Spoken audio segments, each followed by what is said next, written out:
हर साल 8 अक्टूबर को Indian air force day मनाया जाता है। ये वायुसेना के जवानों की बहादुरी और शौर्य को याद करने का दिन है। इस दिन वायुसेना के जवान अपना शौर्य दिखाकर देश को ये भरोसा दिलाते हैं कि देश सुरक्षित हाथों में है।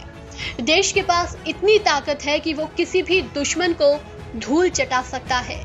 देश के पास इतनी ताकत है कि वो दुश्मनों के दांत खट्टे कर सकता है। ऐसा नहीं कि ये सिर्फ कहने की बातें हैं, बल्कि वायुसेना ने कई ऑपरेशन को सफलतापूर्वक अंजाम देकर ये सिद्ध भी किया है। पाकिस्तान के साथ चाहे चारों युद्ध हो या बालाकोट एयर स्ट्राइक हो, भारत की वायुसेना ने हमेशा अपना दमखम दिखाया है और दुश्मनों को नाक के बल ला खड़ा किया है।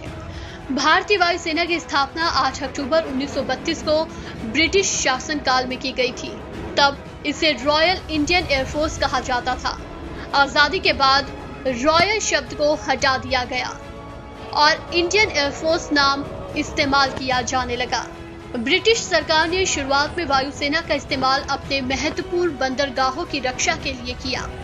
चेन्नई, मुंबई, कोलकाता, कराची और कोचीन में वायुसेना के केंद्र बनाए गए।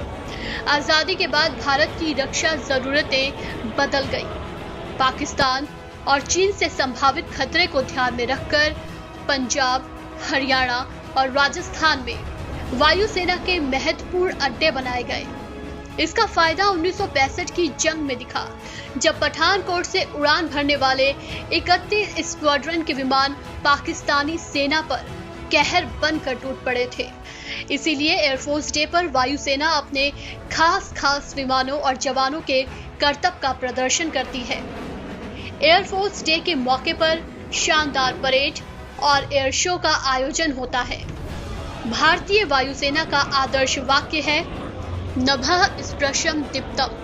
भारतीय वायुसेना का आदर्श वाक्य गीता के 11वें अध्याय से लिया गया है और ये महाभारत के महायुद्ध के दौरान कुरुक्षेत्र की युद्ध भूमि में भगवान श्री कृष्ण द्वारा अर्जुन को दिए गए उपदेश का एक अंश है।